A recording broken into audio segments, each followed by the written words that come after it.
You have seen the thumbnail, luck is a lie. And if you think you are just the unlucky one, you are actually choosing to be. Today, I'm going to show you how to flip the script from life happens to me to life happens for me. I'm sure you experience this. You always see others as luckier and they always get what they want easily. But if you don't understand why you are not lucky, it's because you created it for yourself. You will forever live in this state of being the unlucky one. I didn't think I was lucky at all until many people told me this. And because of this, I've started observing the difference between me and those who perceive themselves as the unlucky ones. And I realized it is simply because of one small mindset that flipped the whole story from not lucky to lucky. So I'm showing you with my real life experience that why and what makes you unlucky and how to create your own luck.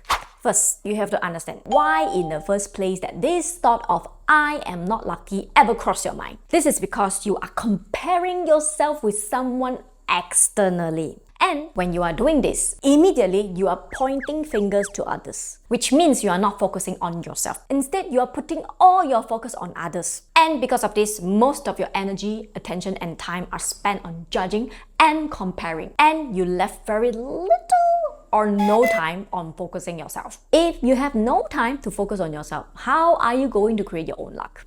Here's how I create my own luck. I grew up in a ballet world and many people told me that I was lucky. And I come to realize that I am lucky is because I focus on building myself a lot. Like really a lot. Whenever in class or even not in class, I always ask myself, how can I be better? How can I improve? And sometimes before next class, I will recall what feedbacks my teacher gave and make sure that I don't make the same mistake in the next class. So basically, it's my attitude of just focusing on myself that naturally leads to teacher liking me more. And teacher is willing to give more unconditionally because she knew that this student has great learning attitude. And she thinks that this student deserves to get more attention. And because of this, many people said, I am lucky. So this situation is like when you are so focusing on yourself, you naturally become so magnetic. And people around you, especially teachers or mentors, they just want to see you thrive more. Then they give more. Hence, people see me as lucky. On top of that, this is also because I believe I deserve to be thriving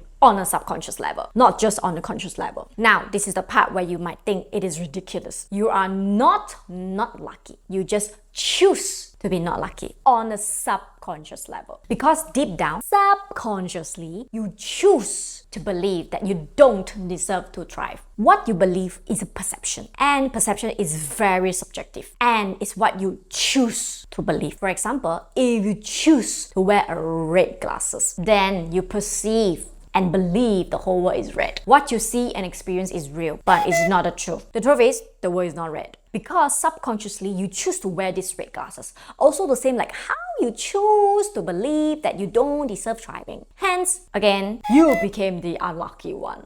So, two reasons why you are not lucky. Number one, you don't focus on building yourself. Instead, you focus on others by judging and comparing. Number two, deep down, you are choosing not to be lucky on a subconscious level. So here's actionable steps on how to focus on building yourself. First, you have to identify and observe when was the time you always judge and compare. Then here comes the awareness. Treat it as a humor. It's like, oh, I judge and compare again. Ha ha, okay, noted. Then self-inquiry comes. Ask yourself, what can I do right now to change one thing about myself to become better so I can be magnetic and return to get the luck. So instead of focusing on others, you put the focus right back to yourself. Then rinse and repeat. Just practice. If you think this is hard to keep yourself accountable, get an accountable buddy to practice and schedule a weekly report or update to do the reflection together. Or if you want to make it more personal, you can journal yourself. Buy a cute journal that you love. This works really well because the cute journal motivates you more. Then here comes the hard part. How to change your perception on becoming lucky on the subconscious level. I guided many people to process their subconscious limiting beliefs,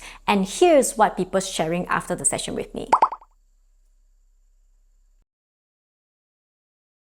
So So, my queen, if you are ready to stop waiting for luck and start actively creating it, but you are finding it hard to shift your deeper limiting beliefs on your own, I would love to help you to bridge the gap. Book a 30 minutes free call with me, link in the description box, and get ready to transform your subconscious limiting beliefs of not lucky to lucky. I'll see you, my queen, in my next video.